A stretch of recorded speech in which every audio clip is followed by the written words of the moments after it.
संज्ञा प्रकरण topic first question पहला, निम्नलिखित में से किसकी वृद्धि संज्ञा नहीं होती है? निम्नलिखित में से किसकी वृद्धि संज्ञा नहीं होती है? दोस्तों ऑप्शन के अंदर नहीं लिखा है, इसलिए मैं दो बार क्वेश्चन पढ़ रहा हूं, तो आप ये पहले क्वेश्चन को दो बार पढ़ें और उसके बाद ही अपना उत्तर दें। जल्दबाजी में अगर आप उत्तर देंगे तो आपका उत्तर गलत हो सकता है।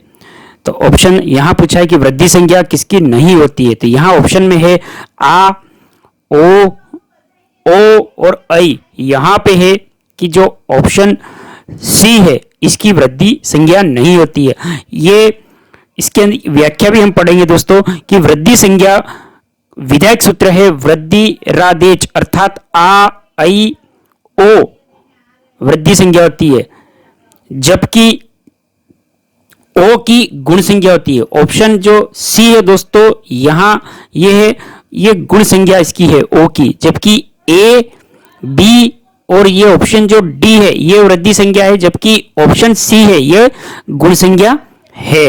नेक्स्ट, री वर्ण का उच्चारण स्थान है, तो री वर्ण का उच्चारण स्थान है मूर्धा।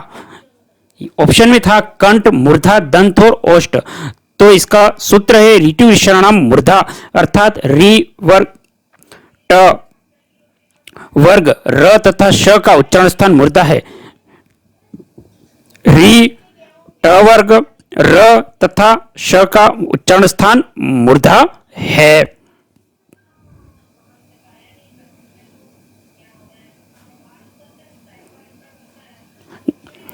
नेक्स्ट, अनुनासिक वर्णों का उच्चारण स्थान होता है, अनुनासिक वर्णों का उच्चारण होता है, तो यहां ऑप्शन में है मुख नासिका से। मुख नासिका वचनों अनुनासिक, अर्थात मुख तथा नासिका से उच्चारित होने वाले वर्ण की अनुनासिक संज्ञा होती है। यह मुख का अर्थ वर्ण के उच्चारण स्थान व कंठादि से, अतः ऐसे वर्ण जो उच्चारण स्थान के साथ साथ नासिका के भी सहारे उच्चारित होते हैं अनुनासिक कहलाते हैं। सामान्य रूप से ई, म, अंग, ण, न, म ये वर्ण अनुनासिक माने जाते हैं। दोस्तों नेक्स्ट है आपके क वर्ण का उच्चारण स्थान। चौथा क्वेश्चन कि क वर्ण का उच्चारण स्थान कौन सा है, तो यह है आपका कंठ। तो अकु विसर्जिया नाम कंठ, सूत्र है अकु विसर्जिनाम कंठ, अर्थात अ, क वर्ग, क, ख, ग, अंग, ह और विसर्ग का उच्चारण स्थान कंठ है। इसके अतिरिक्त ऋषि ईशाणा मूर्धा, री और ट वर्ग ट, ठ, ड, ढ, ण और र और श का उच्चारण स्थान भी मूर्धा है। दोस्तों बहुत बहुत स्वागत है हमारे इस चैनल पे। आज का अपना टॉपिक है दोस्तों संज्ञा प्रकरण। ये दोस्तों हम जो पढ़ रहे हैं आपके संस्कृत भाषा एवं शिक्षण के अंतर्गत पहला टॉपिक संज्ञा प्रकरण। दोस्तों वीडियो को दोस्तों अंत तक जरूर देखें। इस वीडियो को देखने के बाद आपका एक भी संज्ञा का क्वेश्चन गलत नहीं होगा, नहीं होगा और नहीं होगा। दोस्तों नेक्स्ट देखेंगे क्वेश्चन, त वर्ग का उच्चारण स्थान। त वर्ग का उच्चारण स्थान है, तो यहां है दंत की लिटु लिसानाम दंता, अर्थात ली और त वर्ग त, थ, द, ध, न, त, ध, द, ध और न और ल और स का उच्चारण स्थान दंत है। इचु ईशानाम तालु, अर्थात ई, च वर्ग च, छ, ज, झ, इ, य और श का उच्चारण स्थान तालु है। दोस्तों यहां जो त वर्ग का उच्चारण स्थान है उसके साथ आप इनका सूत्र भी याद करें। बहुत सी बार क्वेश्चन में पूछा सकता है एग्जामिनर की सबसे कि त वर्ग का जो सूत्र है वो कौन सा है, और उसके अंतर्गत त वर्ग तो है ही, उसके अंतर्गत और कौन कौन से वर्ण आते हैं ये भी आपको याद करना होगा। तो यहां है लिटु लिसानाम दंता, अर्थात ल और त वर्ग, तो त वर्ग में त, ध द ध न त थ। देखो दोस्तों यहाँ पे जो त जो दो बार ध दिया है यहाँ पे थ आएगा, त थ द ध न। तो यहाँ आप सुधार करेंगे कि त के बाद में थ, थन वाला, द ध और न है, और ल और स का उच्चारण स्थान दंत है। तो त थ द द न ल और स ये इनका उच्चारण स्थान दंत है। इचु ईशानम तालु अर्थात ई और च वर्ग। तो च वर्ग के अंदर च छ ज झ ई और य और श का उच्चारण स्थान तालु है। यहां पे पूछा था आपको त वर्ग का उच्चारण स्थान। नेक्स्ट है आपके वर्गों के पंचम वर्ण का उच्चारण स्थान है। तो यह है नासिका। इ म अंग ण न म, नासिका अर्थात इ म अंग ण न का उच्चारण स्थान नासिका है। ऊष्म वर्ण नहीं है, ऊष्म वर्ण नहीं है, तो यहां आप देखेंगे य श और उष्मण अर्थात श स ह उष्म कहे जाते हैं, जबकि य अंतस्थ अर्थात य व र और ल और अंतस्थ कहे जाते हैं। उष्म वर्ण नहीं है दोस्तों। यहाँ 7वां क्वेश्चन के अंतर्गत हम देखेंगे यहाँ नहीं पूछा है, तो ये ऑप्शन अंतर्गत है ऑप्शन बी का य अर्थात शल उष्माण अर्थात श श स ह ये उष्म कहे जाते हैं। ये देखिए दोस्तों कि श श स ह उष्म कहे जाते हैं, जबकि यणो अंतःस्थात अर्थात य व र और ल अंतःस्थ कहे जाते हैं। स्पर्श व्यंजन नहीं है, तो यहां उत्तर है दोस्तों य। काद योम वासना स्पर्श अर्थात क से लेकर म तक के वर्ण स्पर्श कहे जाते हैं। अतः विकल्पों में दिए गए वर्णों के क प ट श, जबकि यणो अंतस्थ से अंतस्थ हैं। ओकार ओ इस वर्ण का उच्चारण स्थान बताइए। तो तालु कंठ कंठोष्ठ कंठ तालु, तो यहां पे है कंठोष्ठ ओकार। ओ दंतो हो कंठोष्टम अर्थात ओ और औ का उच्चारण स्थान कंठोष्ठ, अतः विकल्प सी सही विकल्प है। यहाँ पे जो ओ का उच्चारण स्थान पूछा है क्वेश्चन नंबर 9 के अंतर्गत, ये इसका ऑप्शन सी है, ये कंठोष्ठ, ये सही है। और सूत्र है औ दो तो कंठोष्ठ, सूत्र है इसका ओ दो तो कंठोष्टम। नेक्स्ट है त वर्ग का उच्चारण स्थान। त वर्ग का उच्चारण स्थान कौन सा है? तो यहां देखिए लृतिल स्थानम दंता ली त वर्ग ल और स का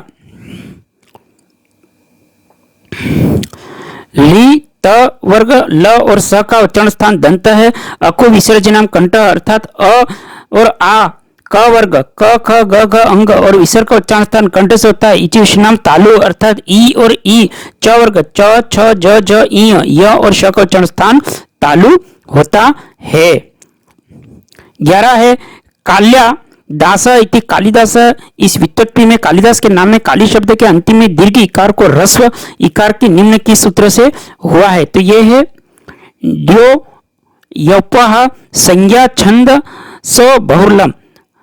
व्याख्या देखिए दोस्तों, काल्या दासः में यंग यपः संज्ञा छंद सो बहुलम सूत्र से संज्ञा पद काल्य अर्थात काली के अंतिम दीर्घ इकार को ह्रस्व इकार और होकार कालिदास रूप से सिद्ध हुआ है। प वर्ग का उच्चारण स्थान, प वर्ग का उच्चारण स्थान है ओष्ठ। यहां पे देखेंगे उपधामिन्य ओष्ठ अर्थात उ और प वर्ग प फ ब भ म, प फ ब भ म। उपधामिन्य का उच्चारण स्थान ओष्ठ। ऋतुष्णाम मूर्धा अर्थात री री ट वर्ग ट ठ ड ढ ण तथा र और श का उच्चारण स्थान मूर्धा है। स्पर्श व्यंजनों के वर्ग, स्पर्श व्यंजनों के वर्ग में है यहां पे 5 काद यु मां वासना स्पर्श अर्थात क से लेकर म तक के वर्ण स्पर्श कहलाते हैं। इनमें क वर्ग, च वर्ग, ट वर्ग, त वर्ग, प वर्ग कुल मिला के पांचों वर्गों के 25 वर्ण आते हैं।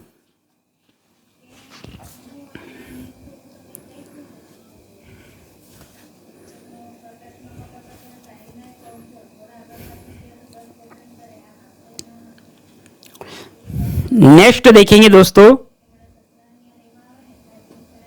ये देखिए दोस्तों, ये जो हम अध्ययन कर रहे हैं UPTET CTET easy study notes Sanskrit भाषा एवं शिक्षण यूथ कंपटीशन टाइम्स, ये बुक देखिए दोस्तों, इसकी इमेज देखिए।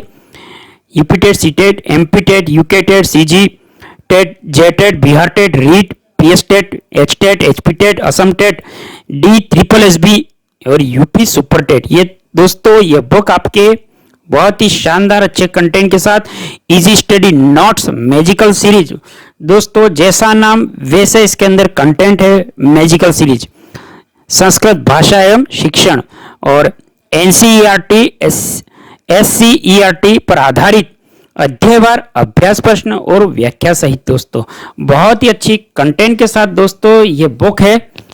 आप इसका अध्ययन करेंगे और देखेंगे दोस्तों, ये जो बुक है आपके बहुत ही अच्छी शानदार कंटेंट के साथ है बुक दोस्तों। इसके अंतर्गत अभी हम आपके इसके संज्ञा के जो क्वेश्चन दिए गए दोस्तों वे हम आप पूरे पढ़ेंगे। तो यहां आप देखेंगे कि अगर इस बुक को दोस्तों अगर आप प्राप्त करना चाहते हैं तो डिस्क्रिप्शन में मैं इसका लिंक दे दूंगा, वहां से आप इसको प्राप्त करें। नहीं तो इनकी एक खुद का ऐप है youth competition times, play store में जाकर सर्च करेंगे, वहां पे इस बुक का ऑर्डर कर सकते हैं। इनकी खुद की साइट है यूथ कंपटीशन टाइम्स। आसपास के बुक स्टोर से जहां आप रहते हैं सभी ओर से ये बुक, और इसकी दोस्तों बहुत से कंटेंट आते हैं, चाहे आप यूपी एससी से लगाकर एनसीईआरटी के लोको पायलट, आईएन, जेईएन सबके पेपर के मतलब हर कंटेंट के साथ बुक इनके पास है। और ये बुक इस कंटेंट के साथ आती है दोस्तों, आपका सब कुछ इस बुक के माध्यम से कवर हो सकता है। जरूरत है आप इस बुक को बार बार रिवीजन करें जिससे आपको हाथों हाथ क्वेश्चन याद हो दोस्तों। बहुत ही अच्छी कंटेंट के साथ बुक है। बुक का लिंक इसी वीडियो के डिस्क्रिप्शन में दे रहा हूं, तो वहां से इस बुक को जरूर अध्ययन करें, परचेस करें दोस्तों। और ये जो हम तैयारी कर रहे हैं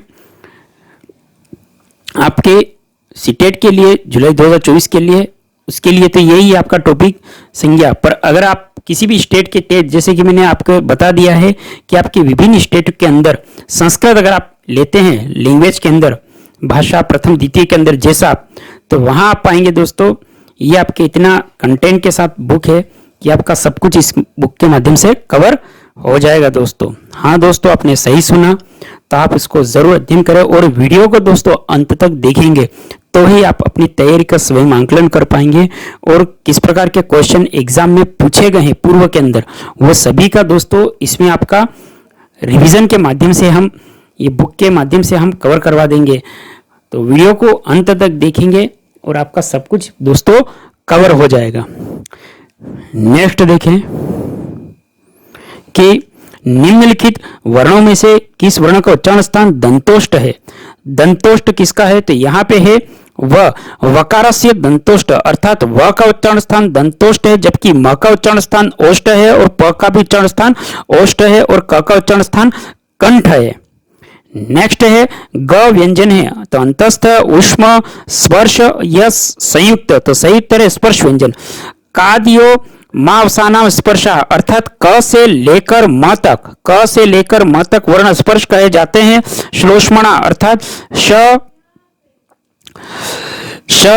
स ह ऊष्म कहे जाते हैं, जबकि यणो अंतस्था अर्थात य व र ल अंतस्थ संयुक्त व्यंजन वे हैं जो एक से अधिक व्यंजनों से मिलकर बने होते हैं, जैसे श, तो क और श। तो यहां पूछा है ग व्यंजन कौन सा है, तो ग क्या है दोस्तों, स्पर्श व्यंजन है।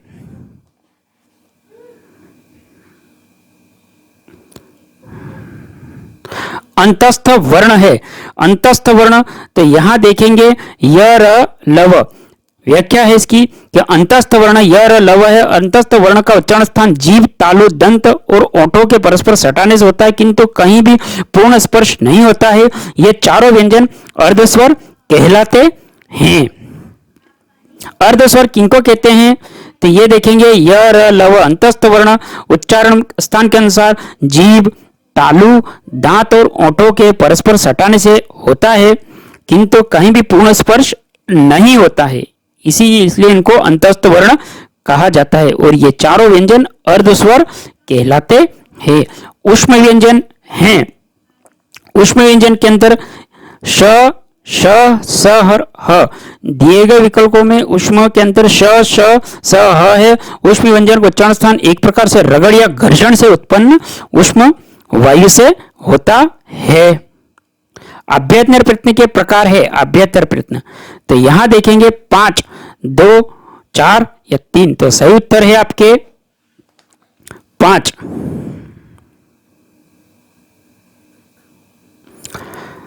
पांच अभ्यंतर प्रयत्न है। तो अभ्यंतर प्रयत्न 5 प्रकार के होते हैं। स्पष्ट, ईशत स्पष्ट, विवृत, ईशत विवृत और संवृत के भेद से 5 प्रकार के होते हैं। प्रयत्न के मुख्यतः 2 भेद होते हैं। प्रयत्न के अंदर बाह्य प्रयत्न, अभ्यंतर प्रयत्न, मुख्य प्रयत्न, अभ्यंतर प्रयत्न मुख्य तो 11 भेद होते हैं। अभ्यंतर प्रयत्न मुख्य 5 भेद है। बाह्य प्रयत्न के 11 भेद जैसे विवार, संवार, श्वास, नाद, घोष, अघोष, उदात, अनुदात, स्वरित, अल्पप्राण और महाप्राण। तो क्वेश्चन था दोस्तों कि अभ्यंतर प्रयत्न के प्रकार, तो यहां अभ्यंतर प्रयत्न के 5 प्रकार हैं। अभ्यंतर प्रयत्न 5 प्रकार के होते हैं। स्पष्ट, ईशत स्पष्ट, विवृत, ईशत विवृत, संवृत के भेद 5 प्रकार के हैं। प्रयत्न के मुख्यतः 2 भेद हैं। जैसे प्रयत्न के, जैसे बाह्य प्रयत्न और अभ्यंतर प्रयत्न। और बाह्य प्रयत्न के 11 भेद है, अभ्यंतर प्रयत्न के 5 भेद हैं। और बाह्य प्रयत्न के 11 भेद कौन से, तो विवार, संवार, श्वास, नाद, घोष, अघोष, उदात, अनुदात, स्वरित, अल्पप्राण, महाप्राण। महेश्वर सूत्रों में निम्न में से कौन सा वर्ण सूत्रांत में 2 बार प्रयोग हुआ है, तो सही उत्तर है आपके ण। महेश्वर सूत्रों की संख्या 14 है, जिसमें अ, इ, उण में ण और लण में ण 2 बार आता है, जबकि ल और च और श ये वर्ण सूत्रांत में एक ही बार आते हैं। क्वेश्चन है कि माहेश्वर सूत्रों के अंतर्गत निम्न में से कौन सा वर्ण सूत्र के 2 बार प्रयोग हुआ है, तो यहां है ण। माहेश्वर सूत्रों की संख्या 14 है, जिसमें अ, इ, उण में ण, लण में ण 2 बार आता है, जबकि ल, च और श, ल, च और श ये वर्ण सूत्रांत में एक बार ही आते हैं। नेक्स्ट, श मिलकर बना है, तो श है आपके श क और श से मिलकर बना है, जबकि त और र मिलकर त्र बनता है तथा ज और ई मिलकर ज्ञ बना है। श मिलकर बना है, तो सही उत्तर है आपके ए, क और श। तो जबकि श है क और श से मिलकर बना है, तो त और र मिलकर त्र बना है और ज और ई मिलकर ज्ञ बना है। नेक्स्ट है अंतस्थ वर्ण है। अंतस्थ वर्ण है यण, य व र ल। अंतस्थ वर्ण य व र ल है। ऊष्म वर्ण शल, श, श, स, ह। स्पर्श वर्ण है। स्पर्श वर्ण काद, यो, मा, अवसाना, क से लेकर म तक स्पर्श वर्ण हैं। और दोस्तों क्वेश्चन है आपके कि स्पर्श वर्ण के अंदर ये ग है वह क्या है, ग है व्यंजन वह क्या है, ये आप कमेंट कर देंगे, क्योंकि ये क्वेश्चन हम पहले पढ़ चुके हैं। पढ़ने के साथ साथ वीडियो के अंदर हम रिवीजन भी करेंगे, जिससे हाथों हाथ आपके क्वेश्चन याद हो जाए दोस्तों। नेक्स्ट है आपके निम्न में से संयुक्त व्यंजन है, तो ख, ग, झ और भ संयुक्त व्यंजन इस प्रकार से हैं। क और श तो श, त और र से त्र, ज और इ से ज्ञ, श और र से श्र, अतः ज्ञ एक संयुक्त व्यंजन है। निम्न में से कौन सा स्वर नहीं है? कौन सा स्वर नहीं है? तो निम्न वर्णों से ल स्वर नहीं है, क्योंकि ल व्यंजन है के अंतर्गत आता है, जबकि अ, ई और री स्वर के अंतर्गत परिणित है। ईशत स्पष्ट प्रयत्न है, ईशत स्पष्ट प्रयत्न है। तो यहां है आपके बी अंतस्थों का, ईशत स्पष्ट प्रयत्न है अंतस्थों का। ईशत स्पष्ट प्रयत्न अंतस्थ वर्णों का होता है, जबकि अंतस्थ वर्ण के अंतर्गत य, व, र, ल वर्ण आते हैं। इन्हें अर्धस्वर भी कहते हैं। कादियो मावसानाम स्पर्श होता है, शल और उष्म कहे जाते हैं तथा अर्चों को स्वरों की संज्ञा दी गई है। निम्न में से कौन सा ग्रंथ महाभारत पर आश्रित नहीं है? निम्न में से कौन सा ग्रंथ महाभारत पर आश्रित नहीं है? तो इसके अंदर है स्वप्न वासवदत्तम। स्वप्न वासवदत्तम है जो महाभारत पर आश्रित नहीं है। व्याख्या देखिए कि भास रचित स्वप्न वासवदत्तम नाटक महाभारत पर आश्रित नहीं है, जबकि वेणी संहार, नेजदी चरितम, शिशुपाल वदनम महाभारत पर आश्रित है। महाकवि माघ विरचित शिशुपाल महाकाव्य में 20 सर्ग है तथा श्री हर्ष रचित नेजदी चरितम महाकाव्य के 22 सर्ग हैं। यहाँ की महाकवि माघ द्वारा शिशुपाल जो महाकाव्य है उसके 20 सर्ग है, और हर्ष के द्वारा जो रचित नेजदी चरित महाकाव्य है उसके 22 सर्ग हैं। अधोलिखित पदों में कौन सा प्रज्ञा संज्ञक है? तो उपयुक्त सभी हरि, विष्णु, गंगे। इदे ते द्विवचन प्रज्ञा अर्थात इकारांत, उकारांत, एकारांत, द्विवचन शब्द प्रज्ञा संज्ञक होते हैं, जैसे हरि, विष्णु, गंगे इत्यादि। अतः हरि, विष्णु, गंगे प्रज्ञा संज्ञक हैं। कौन से स्वर रस्व नहीं होते हैं? तो सही उत्तर है ए, ओ, ऐ, औ। निम्न में से ए, ओ, ऐ और औ स्वर रस्व नहीं होते हैं, क्योंकि इनका स्वर रस्व होता ही नहीं है। जैसे अ, इ, उ, री एतासाम अष्टादश भेदाः, ल वर्णस्य द्वादश भेदाः, तस्य दीर्घा भावात्, एचामावि द्वादश भेदो तेषां रस्व भावात्। ण ड का उच्चारण स्थान है, ड का उच्चारण स्थान है। तो क्वेश्चन ये आपके था कि कौन सा रस्व स्वर नहीं होता है?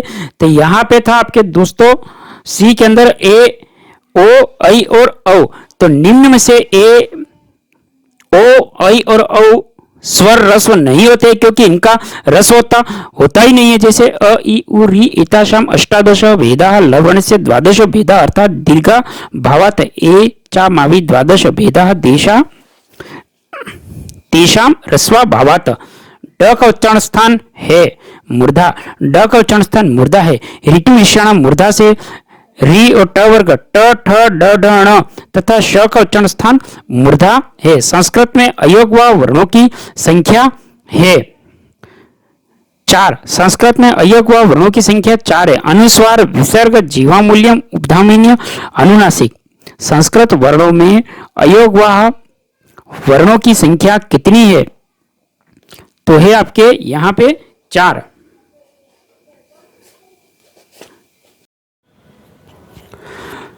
संस्कृत में अयोगवाह वर्णों की संख्या है।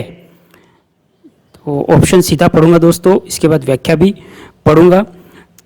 तो इसमें ऑप्शन जो है कि बी 4, संस्कृत में अयोगवाह वर्णों की संख्या है 4। दोस्तों निवेदन है कि आप कमेंट करें कि अयोगवाह वर्ण कौन कौन से हैं, कमेंट करेंगे।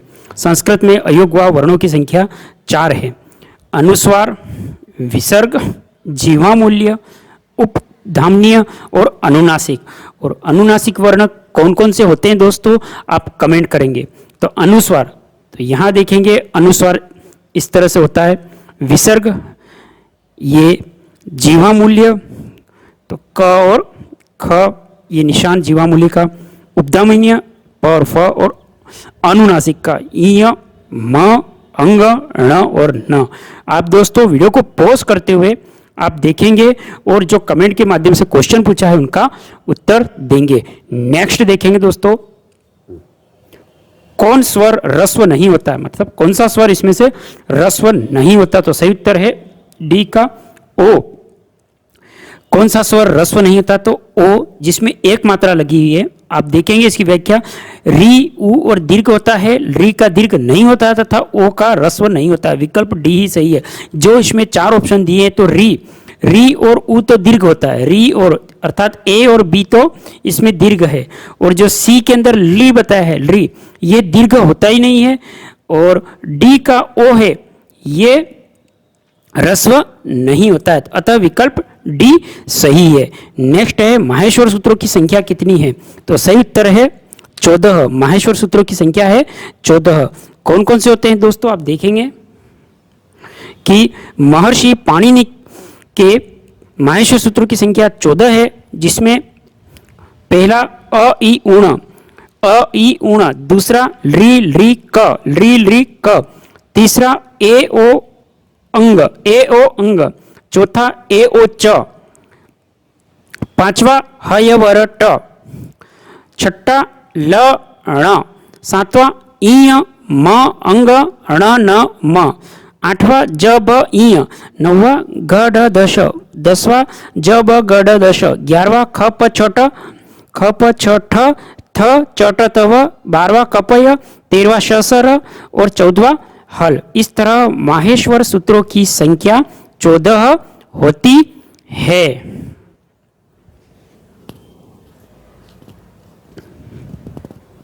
आप दोस्तों देखते हुए कमेंट बॉक्स के माध्यम से कमेंट करेंगे कि माहेश्वर सूत्रों की संख्या कितनी होती है और कौन कौन से माहेश्वर सूत्र होते हैं, और माहेश्वर सूत्रों के अंतिम वर्ण की क्या संज्ञा होती है, ये भी आप कमेंट करेंगे। नेक्स्ट है आपके ए तथा ऐ की सवर्ण संज्ञा पाणिनि को अभिष्ट है या नहीं। ए तथा ऐ की सवर्ण संज्ञा पाणिनि को अभिष्ट है या नहीं, तो सही उत्तर है इसमें बी नहीं। व्याख्या देखिए इसमें, ए तथा ऐ की सवर्ण संज्ञा पाणिनि को अभिष्ट नहीं है, केवल अ ई उ री तथा री को ही सवर्ण संज्ञा होती है। अ ई ए तो बराबर ए यह गुण हो जाता है। नेक्स्ट देखेंगे, आल्प्लवंती इति पदम अस्ति, आल्प्लवंती इति पदम अस्ति, तो यहाँ तो सही उत्तर है दोस्तों तिदंत पदम। व्याख्या के माध्यम से समझेंगे, यह यूके टेट के अंदर आ गया है क्वेश्चन। तो आप्लवंती इस पद में तिदंत है, जिस शब्द या पद में अंत में तिंग प्रत्यय होगा उसे तिदंत पद कहते हैं। जैसे वर्तमान काल में तिंग प्रत्यय इस प्रकार लगा है, परस्मै पदे तिप तस झी, आप्लवंती में अंति में तिंग प्रत्यय लगा है।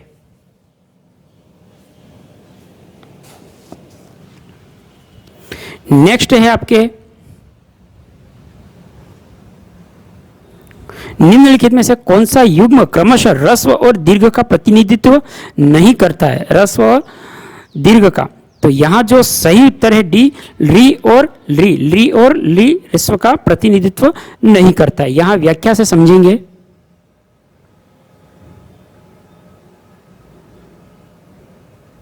ये डी है जो यहां जो क्वेश्चन था कि कौन सा युग्म क्रमशः ह्रस्व और दीर्घ का प्रतिनिधित्व तो नहीं करता है, तो डी है री और री। तो री और री युग्म ह्रस्व और दीर्घ का प्रतिनिधित्व नहीं करता है। संस्कृत वर्णमाला में अकह प्रत्याक्षर के अंतर्गत वर्णों का गणत्व किया जाता, लेकिन उस अक प्रत्याहार में लृ को वर्ण भी आता है और जिसका संस्कृत व्याकरण में दीर्घ प्राप्त नहीं होता है। नेक्स्ट आप देखेंगे च वर्ण का उच्चारण स्थान क्या है। च वर्ण का उच्चारण स्थान यहाँ पे उत्तर है तालु। च वर्ण का उच्चारण स्थान तालु है, जिस संबंध में सूत्र इचु ईशा नाम तालु, अर्थात ई और च वर्ग के सभी वर्ण एवं श का उच्चारण स्थान तालु है। तो यहाँ जो है च वर्ण का उच्चारण स्थान है तालु। दोस्तों आप कमेंट बॉक्स में कमेंट करेंगे कि च वर्ण के अंतर्गत कौन कौन से वर्ण आते हैं। यहाँ पे च वर्ग के सभी वर्ग है वर्ण लिखा है, तो आप च वर्ग के सभी वर्णों को लिखेंगे कमेंट के माध्यम से, जिससे आपको हाथों हाथ क्वेश्चन यहाँ पे याद हो जाए। और जो तालु है अर्थात इसका सूत्र क्या है ये भी नोट करके आप कमेंट करेंगे, क्योंकि यहाँ पे है इति विषयाणाम तालु, ये सूत्र है, आपको दोस्तों देख के करना है। अगर इस तरह करेंगे तो आप क्वेश्चन अच्छी तरह से याद हो जाएगा, हाथों याद हो जाएगा दोस्तों। नेक्स्ट आप देखेंगे अंतस्थ वर्णों की कुल संख्या कितनी है। अंतस्थ वर्णों की कुल संख्या है 4। अंतस्थ वर्णों में है य व र ल और य व र ल अंतस्थ वर्ण हैं। नेक्स्ट है आपके म का कौन सा वर्ण नहीं है। म का कौन सा वर्ण नहीं है, यहां देखेंगे आप म का कौन सा वर्ण नहीं है, तो सही उत्तर है स्पर्श। म वर्ण स्पर्श वाचक वर्ण है। सूत्र में कुचु टुतुपु ये सभी स्पर्श वर्ग के हैं। नेक्स्ट है किस वर्ग का उच्चारण स्थान दंतोष्ठ है। किस वर्ग का उच्चारण स्थान दंतोष्ठ है, तो सही उत्तर है इसका व। दिए गए विकल्पों में व का उच्चारण स्थान दंतोष्ठ है और जिसका सूत्र है वकारस्य दंतोष्टम। वृत्ति के अनुसार वकार का उच्चारण स्थान दंत ही होगा। अन्य का सूत्र अनुसार उच्चारण स्थान होगा, जैसे इति विषयाणाम तालु, च का उच्चारण स्थान तालु, ऋतु विषयाणाम मूर्धा, ठ का उच्चारण स्थान मुंह, इसी प्रकार ओ का उच्चारण स्थान दंतोष्ठ होगा। यहाँ पे पूछा गया था क्वेश्चन किस वर्ग का उच्चारण स्थान दंतोष्ठ है, तो यहाँ पे है व। है आपके क अ क और श और आ के योग से कौन सा शब्द बनेगा, तो सही उत्तर है कक्षा। क अ क और श धन आ के योग से कौन सा शब्द बनेगा, कक्षा। व्याख्या से समझेंगे क धन अ धन क धन क श धन आ के योग से कक्षा शब्द बनेगा। अन्य तीनों शब्द का विन्यास होगा, जैसे क्रोष्टा क धन र धन ओ धन श धन ट बराबर आ क्रोष्टा। कक्ष क धन अ धन क धन श धन अ और तो विसर्ग कृषका। कृषका का है क धन री श धन अ धन क धन आ और विसर्ग। नेक्स्ट है अम और अह वर्णों की संज्ञा है। अम और अह वर्ण है अयोगवाह। अम और अह वर्णों की अयोगवाह है। अयोगवाह इनको इसलिए कहते हैं क्योंकि इनकी योग्यता संज्ञा में न के बराबर सार्थक चिन्ह होती है, जबकि अन्य अतः इंग गुण वर्ण संज्ञा अदे गुण संज्ञा सूत्र है, जबकि आद गुण संधि विधायक सूत्र है। इसी प्रकार वृद्धि रेचि बुद्धि राधेच सूत्र भी संज्ञा सूत्र विधायक सूत्र क्रमशः है। नेक्स्ट है आपके आकार के कितने भेद हैं। आकार के कितने भेद है, तो सही उत्तर है बी 18। आकार के 18 भेद हैं। कौन कौन से दोस्तों देखते हैं व्याख्या के अंदर। आकार में कुल 18 भेद माने गए हैं। आकार रस्व इसके कुल 18 भेद वर्णित हैं। वैसे तो संस्कृत भाषा में स्वर के मूलतः 13 भेद किए गए हैं। स्वरों को अच भी कहते हैं। री वर्ण के बारे में स्पष्ट संकेत मिलता है, इस वर्ण का दीर्घ नहीं मिलता है। नेक्स्ट है भागों वाले तालु आदि स्थानों में जो अच ऊपरी भाग में भूला जाए उसकी संज्ञा होती है, तो उदात। यहाँ देखेंगे कि भागों वाले तालु स्थानों में जो अच ऊपरी भाग में बोला जाए उसकी उदात संज्ञा होती है, तथा जो नीचे के भाग में बोला जाए उसकी अनुदात संज्ञा होती है, और दोनों के मध्य में स्वरित कहलाता है। नेक्स्ट देखेंगे री वर्ण का उच्चारण स्थान। री वर्ण का उच्चारण स्थान है मूर्धा। यहां पे देखेंगे कि री वर्ण का उच्चारण स्थान मूर्धा है। ऋतु विषयाणाम मूर्धा सूत्र के अनुसार री वर्ग ट व री ट वर्ग रस तथा ण का उच्चारण स्थान न होता है और स का उच्चारण स्थान दंत है। अकु विसर्जनीय कंठ अर्थात अ और क वर्ग क ख ग घ अंग और विसर्ग का उच्चारण स्थान कंठ है। उच्चारण स्थान के जो दोस्तों क वर्ग के जो पांचों वर्ग हैं, आप इनका कौन कौन से इनके जो सूत्र हैं वो आप कमेंट बॉक्स में कमेंट करेंगे। जैसे कि यहाँ क वर्ग का था अकु विसर्जनीय कंठ, तो ये क वर्ग का है। इसी तरह बाकी के वर्ग के भी आप सूत्र कमेंट बॉक्स माध्यम से कमेंट करेंगे। जितना आप कमेंट करेंगे उतना दोस्तों आप एग्जाम के अंदर सफल होंगे। ये जितना आप कमेंट करेंगे, क्योंकि यहाँ पे लिखा हुआ आपको स्थायी हाथों हाथ याद होता रहेगा। नेक्स्ट है आपके आरु और वृक्ष पद में उ प्रत्यय का विधान करने वाला सूत्र कौन सा है?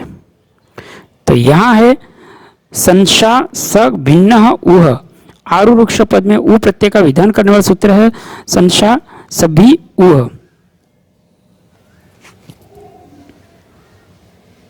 नेक्स्ट है ट वर्ग का उच्चारण स्थान। ट वर्ग का उच्चारण स्थान सी है मूर्धा। ट वर्ग का उच्चारण स्थान मूर्धा है। ऋतु विश्राम मूर्धा। ट वर्ग का उच्चारण स्थान है री री र ट ठ ड ढ ण श, इन्हें मूर्धा कहा जाता है। कंठ का उच्चारण स्थान अ आ। विसर्ग क वर्ग और ह है। तालु का उच्चारण स्थान ई य च वर्ग तथा श है। ओष्ठ का उच्चारण स्थान उपधामिन्य और प वर्ग है। संस्कृत वर्णमाला में मूल स्वरों की संख्या, संस्कृत वर्णमाला में मूल स्वरों की संख्या तो यहाँ है 5। संस्कृत वर्णमाला में मूल स्वरों की संख्या 5 है। ये अ ई उ री और ली। यरो नासिके अनुनासिके सूत्र का उदाहरण है। यरो नासिके अनुनासिके सूत्र है एत मुनिरारी। एत मुनिरारी। व्याख्या के अंदर समझेंगे दोस्तों, ये यरो नासिका अनुनासिके वा सूत्र का उदाहरण एत मुनिरारी होगा। यदि यर प्रत्याहार के बाद में कोई अनुनासिक वर्ण आवे तो यर के स्थान में उसी वर्णमाला का अनुनासिक वर्ण विकल्प से होता है। जैसे एतद धन मुरारी, एतद मुरारी। नेक्स्ट है किन वर्णों में परस्पर सवर्ण संज्ञा की गई है। किन वर्णों में परस्पर सवर्ण संज्ञा, तो यहाँ है री और री की। री और री वर्णों की सवर्ण संज्ञा होती है। तुल्य से प्रत्यय सवर्णम सूत्र के अनुसार जब दो या दो से अधिक वर्णों के उच्चारण स्थान मुख विवर में स्थित हो, तालवती और अभ्यंतर प्रत्यय समान हो, एक हो, परस्पर सवर्ण संज्ञा कहेंगे। नेक्स्ट है आपके अ किस प्रकार का स्वर है? अ तो है केंद्रीय स्वर। अ एक केंद्रीय स्वर है। अग्र स्वर के अंतर्गत अ ई ए आते हैं। मध्य स्वर में अ आ और पश्च स्वर में उ और ओ और औ आते हैं। यहाँ आप देखेंगे व्याख्या के अंतर्गत कि अ एक किस प्रकार का स्वर है। अ के अंतर्गत दोस्तों पूछा गया तो अ एक केंद्रीय स्वर होता है। और अग्र स्वर के अंतर्गत अग्र स्वर जैसे कौन से है तो ई बड़ी ई ए बड़ा ए आते हैं। और मध्य स्वर में अ और आ आते हैं। और पश्चिम स्वर में उ ओ और औ और आ ये आते हैं। नेक्स्ट आप देखेंगे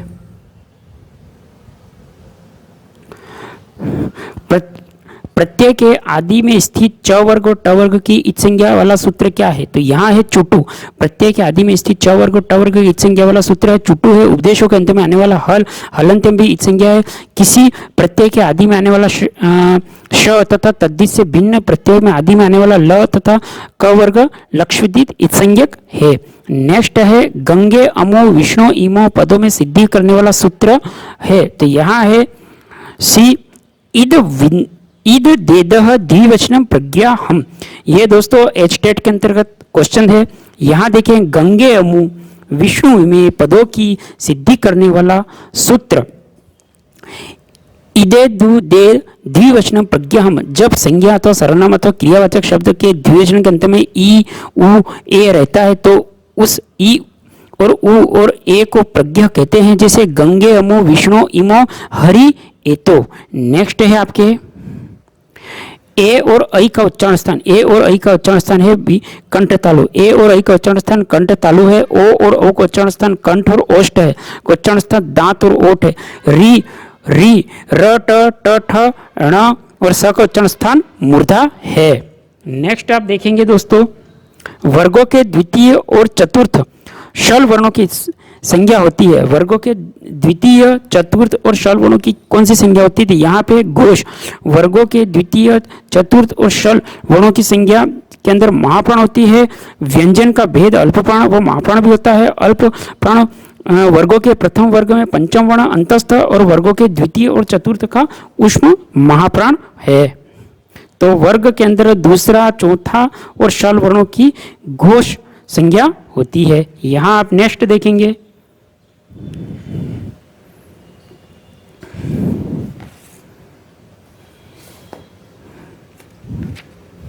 कि व्यंजना कति व्यंजन कितने होते हैं? तो यहाँ पे है आपके त्रयोदश त्रयस्तिशतः व्यंजना अति अर्थात व्यंजनों की संख्या 33 है तथा कुल स्वरों की संख्या 13 और मूल स्वर है 5।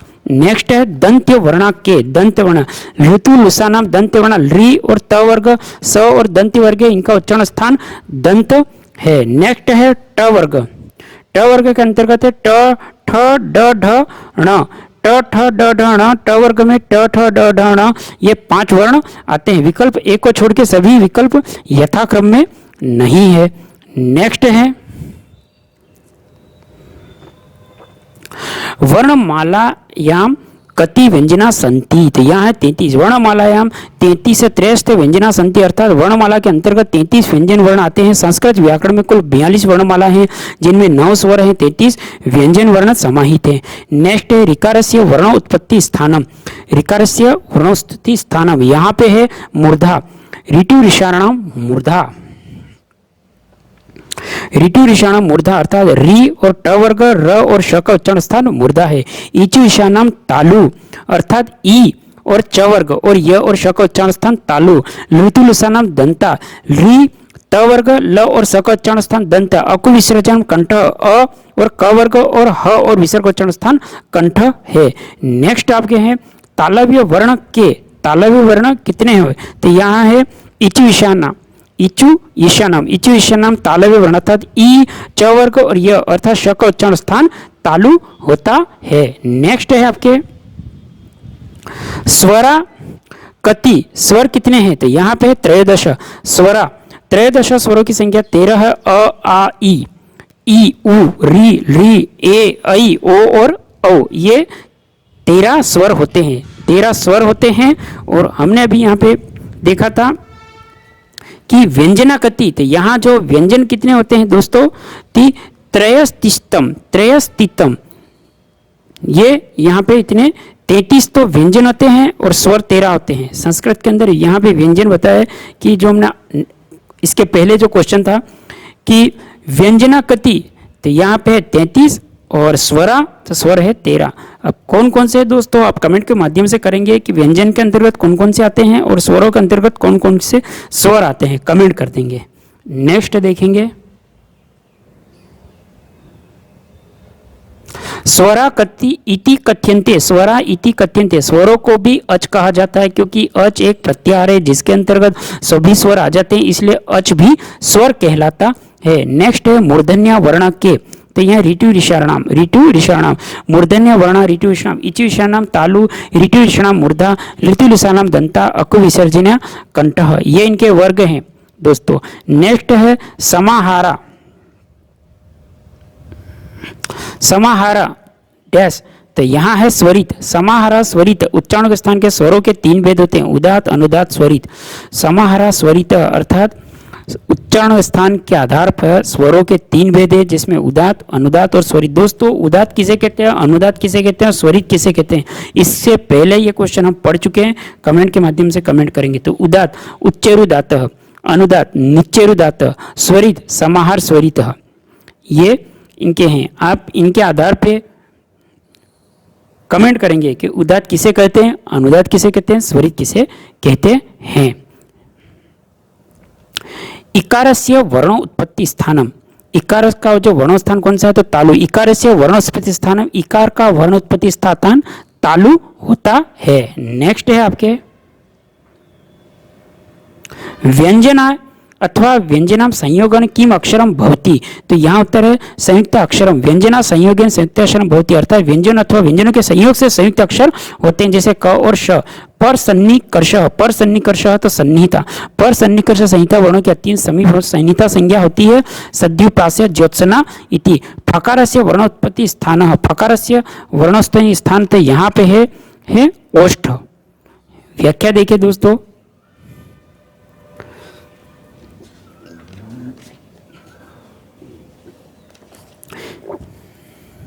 फकारस्य वर्णोत्पत्ति स्थान ओष्ठ अर्थात फकार फ वर्णों की उत्पत्ति का स्थान है ओष्ठ। उपधामिनी ओष्ठो उकार प वर्ग प फ ब भ म और उपधामिनी का उच्चारण स्थान ओष्ठ होता है।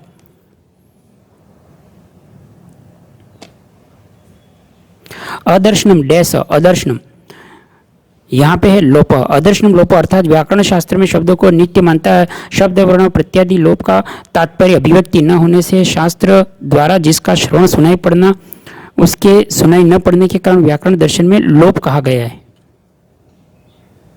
नेक्स्ट है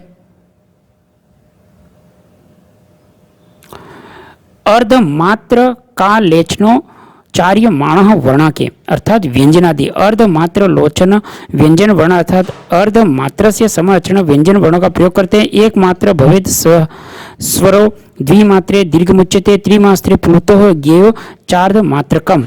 नेक्स्ट है आपके हलोन्तरा डैश हलोन्तरा, यहाँ पे है संयोग, हलोन्तरा संयोग अस्ति अर्थात संयोग में हलोन्तरा संयोग सूत्र के बीच में किसी के स्वर के न होने पे दो या दो से अधिक मिले व्यंजन को संयुक्त कहते हैं। और भव्य शब्द में व और य के बीच कोई स्वर नहीं आया है, इसी को संयुक्त वर्ण कहा जाता है। नेक्स्ट है डकारस्य वर्णोत्पत्ति स्थान, डकारस्य वर्णोत्पत्ति स्थान, यहाँ पे उत्तर है नासिका। डकार से वर्ण नासिका अर्थात ड वर्ण का उत्पत्ति स्थान नासिका, जिसका विधायक सूत्र है ईय मंगण नाम नासिका। इस सूत्र के अनुसार ईय म अंग ण और न वर्ण का उच्चारण स्थान मुख और नासिका है। नेक्स्ट आप देखेंगे इसके अंतर्गत इचु ईशानम, इचु ईशानम डैश, तो इचु ईशानम होता है दोस्तों ये तालु का सूत्र है। तो इसके अंतर्गत कौन से है, तो यहाँ ये किसके अंतर्गत आता है, तो ये च वर्ग के अंतर्गत इचु ईशानम तालु। तो च वर्ग तो पूरा है, ई और य और श का उच्चारण स्थान तालु होता है। ओ दो तो कंठोष्टम अर्थात ओ और औ का उच्चारण स्थान कंठोष्ट है। ए दो तो कंठ और तालु अर्थात ए और ऐ का उच्चारण स्थान कंठ तालु। लितुल स्थान दंत अर्थात ल और वर्ग ल और त वर्ग और ल और स का उच्चारण स्थान दंत। हकार से वर्णस्थान स्थान, हकार का वर्णस्थान स्थान कौन सा है, तो डी कंठ, हकार का वर्णस्थान। यहाँ पे देखें हकार वर्ण से उत्पत्ति कंठ स्थान अर्थात हकार वर्ण की उत्पत्ति कंठ से होती है। इसका सूत्र भी आप देख लें कि हकारस्य तो अक्कु विसर्जन कंठ अर्थात अ और क वर्ग विसर्ग का उच्चारण स्थान कंठ होता है। नेक्स्ट है अनुस्वार से वर्णोत्पत्ति स्थान नासिका, अनुस्वार वर्ण की उत्पत्ति का स्थान नासिका, क्योंकि जिसका उच्चारण स्थान नासिका होता था अतः अनुस्वार वर्ण नासिक कहलाते हैं। उ बड़ा उ प फ ब भ म उच्चारण स्थान ओष्ठ है। री और त थ द ध न स का उच्चारण स्थान री ट ठ ड ढ ण और श का उच्चारण स्थान मूर्धा। नेक्स्ट है आपके स्पर्श वर्णाक्य, तो यहाँ है काद्य, स्पर्श काद्य, इसका तात्पर्य क से लेकर म तक के वर्णों का स्पर्श के नाम से जाना जाता है, अतः काद्यो मावसानाम स्पर्शा कहा गया है। नेक्स्ट है अधोतु देशेषु वर्णेषु मूर्धन्य कह, तो यहाँ पे है शकार, शकार मूर्धन्य वर्ण अर्थात स का मूर्धन्य वर्ण है। मूर्धन्य के अंतर्गत आने वाले वर्ण री ट वर्ग र श और वर्णमाला के तीन दंत्य स तालव्य का श और मूर्धन्य का श।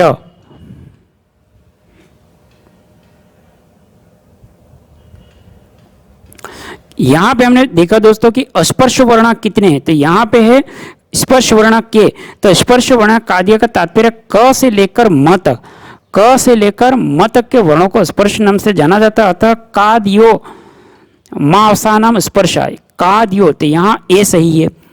नेक्स्ट था आपके अधोदत्तेषु वर्णेषु मूर्धन्य का, मूर्धन्य कौन सा है, तो शकार।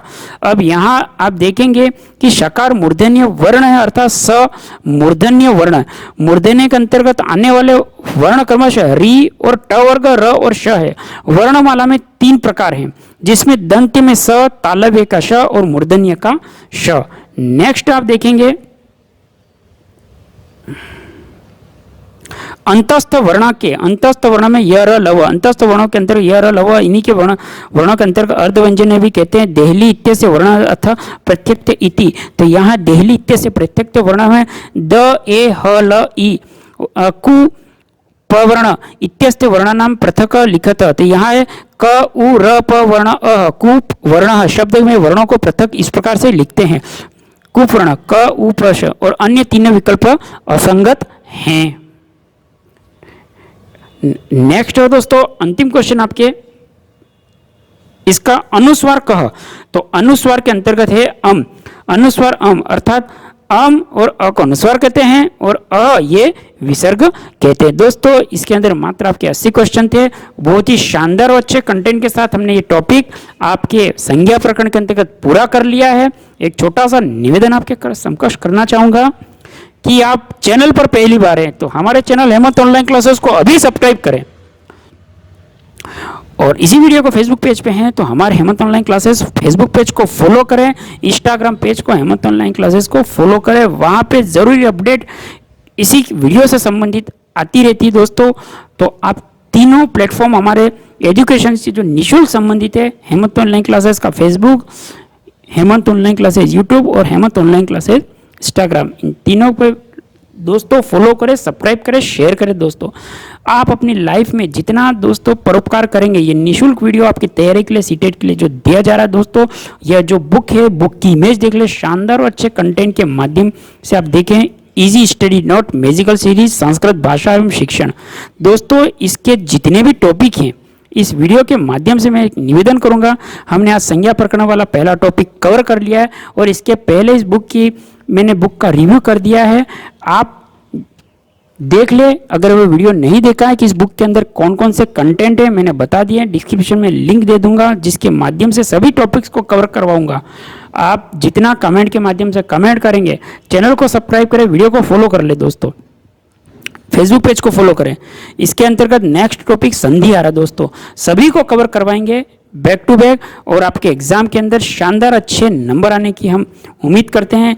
आपसे निवेदन है, अपने माँ बाप अपना ख्याल रखें, माँ बाप के सपनों का ध्यान में रखते हुए अच्छी मेहनत करें, उनके स्वास्थ्य का ध्यान रखें दोस्तों। और इस वीडियो को पूरा देखने के लिए आपका बहुत बहुत धन्यवाद। जय हिंद, वंदे मातरम।